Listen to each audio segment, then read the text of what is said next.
మన Varahi sales grand festive celebrations ప్రతి 10,000 రూపాయల కొనుగోలుపై ఒక బంగారు నాణెం ఉచితం. ఈ ఆఫర్ జనవరి 15 వరకు మాత్రమే. నమస్కారం, వెల్కమ్ టు ఐడ్రీమ్. నేను మీ సంగీత. కరీంనగర్ జిల్లాలోని సైదాపూర్ మండలానికి చెందిన నర్సాయిపేట గ్రామంలో ఒక దారుణమైన సంఘటన చోటు చేసుకుంది. తల్లిదండ్రులే తన 16 ఏళ్ల కూతుర్ని గొంతు నులిమి మరీ చంపేయడం జరిగింది. ఇక అంతేకాదు, దాన్ని ఆత్మహత్యగా చిత్రీకరించే ప్రయత్నం కూడా చేశారు. అసలు ఏం జరిగింది, ఎందుకని కడుపున పుట్టిన కన్న కూతురిని చంపేయాల్సిన దారుణమైన సిచ్యువేషన్ వచ్చింది అనేది మనం మాట్లాడుకుంటే, ఆ 16 ఏళ్ల అమ్మాయి ఏం చేసిందంటే, అదే వారు నివసిస్తున్న పక్కన ఉన్న ఇంట్లోనే ఒక వ్యక్తి ఉంటాడు. అతనికి పెళ్ళైపోయింది, 2 పిల్లలు కూడా ఉన్నారు. ఆ వ్యక్తితో చనువుగా ఉండడము, ఫోన్లు మాట్లాడము, అతనితో బయటికి వెళ్ళడము, అతనితో లవ్లో ఉన్న విషయం కూడా తల్లిదండ్రులు గ్రహించారు. గ్రహించిన తర్వాత వారు పలుమార్లు కూడా కూతురికి, అతను నీకంటే పెద్దవాడు, పెళ్ళైపోయింది, 2 పిల్లలు ఉన్నారు, అది తప్పు అని చెప్పేసి ఆ అమ్మాయికి ఎన్నిసార్లు చెప్పినప్పటికీ కూడా తల్లిదండ్రులకు తెలియకుండా ఫోన్ మాట్లాడడం, అదేవిధంగా తల్లిదండ్రులకు తెలియకుండా అతనితో బయటికి వెళ్ళడం, ఇదంతా కూడా చేసిన తర్వాత మా పరువు మొత్తం పోతుంది, ఎవరో చెప్తే మాకు తెలుస్తుంది అని చెప్పేసి తల్లిదండ్రులు ఇద్దరు కూడా కోపానికి చాలా వరకు లోనవడం జరిగింది. ఎన్నిసార్లు కూతుర్ని హెచ్చరిస్తున్నప్పటికీ కూడా అతన్ని కలవడం మానట్లేదు, అతనితో మాట్లాడడం అనేది కూడా మానేయట్లేదు. ఇక ఏం చేయాలో తెలియక, ఇక మన పరువు పోగొట్టుకోవడం కంటే కూడా కూతుర్ని చంపేస్తే అన్ని రకాలుగా బాగుంటుంది అని చెప్పేసి 2 తల్లిదండ్రులు కూడా నిర్ణయం తీసుకున్నారు. తీసుకున్న తర్వాత వాళ్ళు ఏం చేశారు అంటే, కూతురికి పురుగుల మందు బలవంతంగా తాగించారు. తాగించిన తర్వాత కూడా కూతురు చనిపోకపోవడంతో, ఇక ఈమె పురుగుల మందు తాగించిన తర్వాత కూడా చనిపోవట్లేదని చెప్పేసి తల్లిదండ్రులు కూడా గొంతు నులిమి మరీ చంపేశారు అతి కిరాతకంగా. అయితే డిసెంబర్ 13వ తేదీన పోలీసులకు కూడా ఆ అమ్మాయి ఆత్మహత్య చేసుకుంది అని చెప్పేసి వారు కంప్లైంట్ ఇవ్వడం అనేది జరిగింది. అయితే చుట్టుపక్కల వాళ్ళు ఉన్న వాళ్ళు కానివ్వండి, అదేవిధంగా ఏదైతే వ్యక్తి ఉన్నారో వాళ్ళు ఇంకా అనుమానం వచ్చిన తర్వాత, అదేంటి ఆత్మహత్య ఎందుకు చేసుకోవడం, నిన్నటి వరకు బాగున్న అమ్మాయి, ఎలాంటి ఇబ్బంది లేని అమ్మాయి ఇట్లా సడన్గా ఆత్మహత్య ఎందుకు చేసుకుంది అని చెప్పేసి ఆ డౌట్ రావడంతో తల్లిదండ్రులను ఎంక్వైరీ చేశారు. చేస్తే ఇలా పరువు కోసము మేము మా కన్న కూతుర్ని మేమే చంపివేయడం జరిగింది, పెళ్ళైపోయి 2 పిల్లలున్న ఆయనతోటి లవ్లో ఉంది కాబట్టి మేము ఎన్నిసార్లు హెచ్చరించినా సరే మా మాటను ఖాతరు చేయకుండా మా పరువు తీస్తుందన్న ఉద్దేశంతో ఇలాంటి దారుణానికి ఒడిగట్టామని చెప్పేసి వాళ్ళు ఒప్పుకున్నారు. ఇది కూడా మర్డర్ కేసు కిందకే రావడం జరుగుతుంది. వారిద్దరూ కూడా ఇప్పుడు పరువు పోతుంది అని చెప్పేసి ఎంతైతే తాపత్రయపడ్డారో, ఇప్పుడు పూర్తి స్థాయిలో పరువు అనేది పోయింది. అంటే కూతురు చంపుకున్నారు, అదేవిధంగా జైల్లో కూడా వారి జీవితం గడపడానికి రెడీగా ఉన్నారు. ఇక్కడ చూసేసుకుంటే వారు బలవంతంగా చంపేశారు. అమ్మాయి జీవించాలి అని అనుకున్నా కూడా పురుగుల మందు తాగించారు, దాంతోపాటు గొంతు నులిమి చంపేశారు. కాబట్టి దాన్ని బేస్ చేసుకొని కూడా ఇక్కడ సెక్షన్స్ అట్రాక్ట్ అయిన తర్వాత వారికి లైఫ్ ఇంప్రిజన్మెంట్ పడే అవకాశాలు ఉంటాయి. దాంతోపాటు ఆ కూతురు విషయంలో వారి యొక్క బిహేవియర్ ఏ విధంగా ఉంది, ఎన్నిసార్లు చెప్పారు, అంతేకాకుండా చుట్టుపక్కల వాళ్ళు ఏమని మాట్లాడుకున్నారు, వారు వీరికి ఏ విధంగా చెప్పారు అనేది కూడా మొత్తం పూర్తి స్టేట్మెంట్ అంతా కూడా కలెక్ట్ చేస్తారు. చేసిన తర్వాత దాన్ని కోర్టులో ప్రొడ్యూస్ చేసిన తర్వాత వారికి శిక్ష అనేది ఖరారవడం జరుగుతుంది. ప్రస్తుతానికైతే ఈ తల్లిదండ్రులు ఇద్దరిని కూడా పోలీసులు అదుపులోకి తీసుకొని కోర్టులోనైతే రిమాండ్ చేశారు, కోర్టులో ప్రజెంట్ చేశారు, రిమాండ్కి పంపించడం అనేది జరిగింది.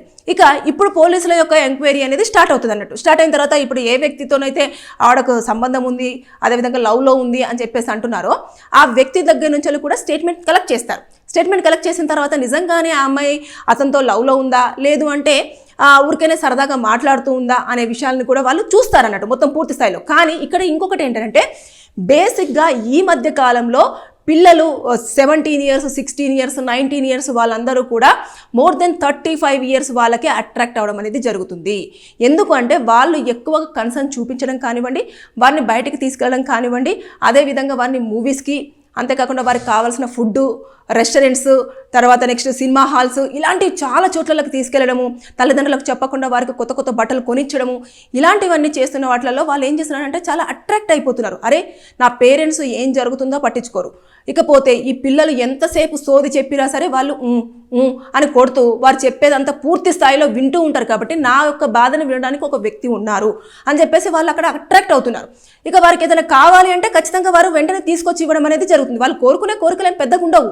కాబట్టి వారు అడిగిన చిన్న వస్తువులు కానివ్వండి, చిన్నవి కానివ్వండి తీసుకొచ్చి ఇవ్వడం వల్ల, అరే నేనంటే చాలా ప్రేమ ఉంది అని చెప్పేసి వాళ్ళు వారిద్దరి మధ్యలో ఉన్న ఏజ్ని పూర్తి స్థాయిలో మర్చిపోతున్నారు. ఇక ఎప్పుడైతే చిన్న ఏజ్ ఇక ఫిజికల్ రిలేషన్షిప్ ఏర్పడుతుందో, ఆ ఫిజికల్ రిలేషన్షిప్ తోటి వారిద్దరి మధ్యలో ఎక్కువ బాండ్ అనేది రావడం జరుగుతుంది. ఇక ఈ వ్యక్తి నాకు మాత్రమే స్వంతం, ఈ వ్యక్తి లేకపోతే నేను జీవించలేను, ఈ వ్యక్తి ఉంటే నేను ఏదైనా చేయగలను అనే ఒక మైండ్ సెట్కి పిల్లలు వస్తున్నారు. దాంతో పిల్లలు తల్లిదండ్రులు ఏం చెప్పినా సరే పట్టించుకోకుండా వారికి ఎదురు తిరగడము, వారిపై దాడులు చేయడము, వారికి చెప్పకుండా ఆ ఒక ఏజ్ ఎక్కువగా ఉన్న వ్యక్తితోటి పారిపోవడము, తర్వాత వారిని పెళ్లి చేసుకోవడము, మళ్ళీ తల్లిదండ్రులకు తెలుస్తుంది ఏమైనా జరుగుతుందేమో, పోలీసులకు కంప్లైంట్ ఇస్తారేమో అని చెప్పేసి వారు ఏదో ఒకటి చేసుకొని చనిపోవడం. రీసెంట్గా కరీంనగర్లో ఇలాంటి కూడా జరిగింది. 45 years అతనితోటి 21 years అమ్మాయి లేచిపోయింది. తర్వాత ఏపీలో వాళ్ళు పురుగుల మందు తాగేసి అక్కడ ఆత్మహత్య చేసుకోవడం అనేది జరిగింది. అంటే ఇలాంటి సందర్భాలు కూడా చాలా ప్లేసులలో మనం చూస్తున్నాం. కాబట్టి తక్కువ ఏజ్ పిల్లలని జాగ్రత్తగా కనిపెట్టాల్సిన అవసరము తల్లిదండ్రుల మీద ఎంతైనా ఉంది. వాళ్ళు ఎప్పుడైనా కాలేజ్ నుంచి ఇంటికి వచ్చిన తర్వాత ఏం జరిగింది అని తెలుసుకోవాలి. వాళ్ళతో ఎక్కువ టైం అనేది స్పెండ్ చేయాలి. స్పెండ్ చేయకపోతే ఇలాంటి అఘాయిత్యాలు పాల్పడతారు. అంతేకాకుండా నెక్స్ట్ వారికి వేరే వాళ్ళు అట్రాక్ట్ అవ్వడం అనేది జరుగుతుంది. అంటే ఎక్కడో ఒక చోట కలిసినప్పుడు బండి ఎక్కని చెప్పేసి తీసుకురావడము, వారికి కన్సర్న్ చేయడము, ఇదంతా కూడా అంటే నాకు ఇంట్లో దొరకని కన్సర్న్ ప్రేమ అంతా కూడా బయట వారు ఇస్తున్నారు అని చెప్పేసి అటు వాళ్ళు ఎక్కువగా ఆసక్తి చూపిస్తారు. సో ఇక్కడ పేరెంట్స్ కంటే కూడా పేరెంట్స్ ఏం చేస్తారు, నానా ఇది తప్పు, ఇది చేయకూడదు అని చెప్పేసి రిస్ట్రిక్ట్ చేస్తూ ఉంటారు. ఇక్కడ ఏం చేస్తారు, ఫ్రీడంగా వదిలేస్తూ ఉంటారు.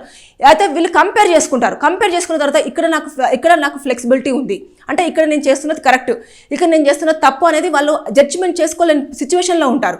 సో వీళ్ళు ఏదైతే చెప్తారో థర్డ్ పర్సన్ వాళ్ళది ఎక్కువగా వినడం వల్ల తల్లిదండ్రులకు చెప్పే మాట మంచి మాటలు వాళ్ళకు చేదుగా కనిపిస్తాయి. అప్పుడు వారి చేతి నుంచి దాటిపోవడం అనేది జరుగుతుంది. సో ఇక్కడ పరువు కోసం అని తల్లిదండ్రులు ఎంత పాకులాడారో 16 సంవత్సరాల అమ్మాయి చేతికొచ్చిన అమ్మాయిని అతి దారుణంగా చంపి హంతకులుగా మిగిలిపోవడం జరిగింది. అంటే ఈ సిచ్యువేషన్ ఎందుకు చోటు చేసుకుంది?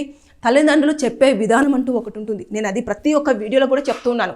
అంటే వారు చేస్తుంది తప్పు, కానీ ఆ తప్పును తప్పుగా చూపించాలి అంటే వారి వేలో మీరు వెళ్ళి వారికి నచ్చజెప్పే ప్రయత్నం చేయాలి. కానీ అంటే మనం ఇప్పుడు ఏదైనా ఒకటి మన చేతిలో గట్టిగా బంధించామనుకోండి, అదేమైతే పైనుంచి కానివ్వండి కింద నుంచి కానీ ఇలా వెళ్ళిపోతూ ఉంటుంది. అదే దాన్ని చాలా సుకుమారంగా హోల్డ్ చేసామనుకోండి 2 చేతులలో ఆగే ప్రసక్తి ఉంటుంది.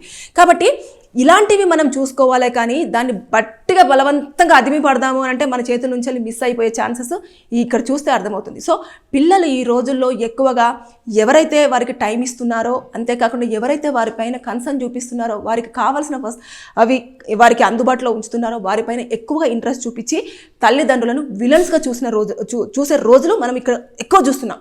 కాబట్టి అందుకనే ఏజ్ గ్యాప్స్ అనేవి ఎక్కువ ఉన్నా సరే వారు ఇప్పుడు తండ్రి ఏజ్ ఉన్న వాళ్ళతోటి కూడా పిల్లలు వాళ్ళు వెళ్ళేసి వాళ్ళతో ఫిజికల్ రిలేషన్షిప్స్ పెట్టుకుంటున్నారు. అది తెలియట్లేదు. వాళ్ళు ప్రెగ్నెంట్ అయ్యేంత వరకు కూడా కొన్ని సందర్భాలలో తెలియట్లేదు. ఇది ఎక్కడ లోపిస్తుంది? తల్లిదండ్రుల దగ్గరనే లోపిస్తుంది.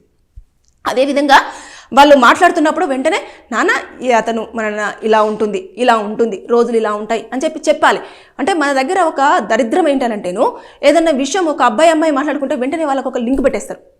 అది నిజమా కాదా అన్నది పక్కన పెట్టేస్తే ఫస్ట్ లింక్ పెట్టంగానే వీళ్ళ మైండ్లో చిన్న మెదడు అది ఏం చేస్తుందంటే అరే నిజమా, అంటే నిజంగానే అతను లవ్ చేస్తున్నాడా అని చెప్పేసి వాళ్ళు దానికి లేని దానికి కూడా అట్రాక్ట్ అవుతూ ఉంటారు. ఇంకా పక్కన వాళ్ళు ఇంకా దాన్ని ఎంకరేజ్ చేస్తారా, నీకోసం వచ్చాడు, అదిగో నీకోసం బైక్ మీద వెయిట్ చేస్తున్నాడు, నీకోసం ఏదో తీసుకొచ్చాడు అని చెప్పేసి ఇక వాళ్ళు కూడా పక్కన వాళ్ళు ఎంకరేజ్ చేస్తుంటారు. ఇలాంటి సంఘటనలు ఈ మధ్య కాలంలో ఎక్కువగా చోటు చేసుకుంటున్నాయి. కాబట్టి ఇలాంటి దారుణాలు అనేది జరిగి పెద్దవారికి చిన్నపిల్లలు అట్రాక్ట్ అవ్వడము, దాంతో తల్లిదండ్రులకు కోపం రావడం, ఇలా నిర్దాక్షిణంగా చంపేయడము జరుగుతూ ఉంది. చూసుకుంటే చాలా వరకు ఇలాంటివి బయటికి కొన్ని వస్తున్నాయి, బయటికి రానివి కూడా చాలా ఉన్నాయి. ఇక్కడ ఆత్మహత్యగా చిత్రీకరించాలన్న ప్రయత్నం చేశారు. కాబట్టి ఇక్కడ దీని కింద కూడా వారికి సెక్షన్స్ అట్రాక్ట్ అవుతాయి. కంపల్సరీ అట్రాక్ట్ అయిన తర్వాత వారికి అదేంటిది లైఫ్ ఇంప్రిజన్మెంట్తో పాటు ఈ యొక్క సెక్షన్స్ ప్రకారంగా కూడా శిక్షలు ఏముంటాయో అవి కూడా అప్లికేబుల్ అయ్యే ఛాన్సెస్ ఉంటాయి. ఏదేమైనా సరే కుటుంబ పరువు పోతుంది అని చెప్పేసి అనుకున్నప్పుడు మీరు ముందుగానే పిల్లల విషయంలో ఎన్ని జాగ్రత్తలు తీసుకోవాలో అవి ఖచ్చితంగా తీసుకోవాల్సిన అవసరం ఉంటుంది. ఒకవేళ చుట్టుపక్కల వాళ్ళతోటి ఎక్కువగా క్లోజ్ ఉన్నారు అనుకున్నప్పుడు వారి యొక్క రిలేషన్షిప్ ఏంటనేది పూర్తి స్థాయిలో తెలుసుకొని అక్కడ కనుక అమ్మాయి సరిగ్గా లేదు అనుకున్నప్పుడు కొంచెం ప్లేస్ మారే ఛాన్స్ చేయండి. అక్కడే ఉంటూ మన స్వంత ఇల్లు లేకపోతే ఇది అని చెప్పేసి అనుకున్నప్పుడు పక్కన వాళ్ళకు వార్నింగ్ ఇచ్చే ప్రయత్నం చేయండి. మా అమ్మాయితో ఎందుకు మాట్లాడుతున్నావు, లేదంటే పోలీసులకు కంప్లైంట్ ఇచ్చే ప్రయత్నం చేయండి. వారే వార్న్ చేస్తారు. ఇలాంటివన్నీ వెసులుబాట్లు ఉన్నా కూడా దాన్ని పట్టించుకోకుండా ఇలాంటి దారుణాలకు ఒడగట్టేస్తే అన్ని నవమాసాలు మోసి కని పెంచిన తర్వాత చివరికి మీ చేతుల్లోనే ఆ పాపను చంపేయడం అనేది అసలు ఎంత దారుణమైన సిచ్యువేషన్. కాబట్టి తల్లిదండ్రులు అలర్ట్గా ఉండాలి.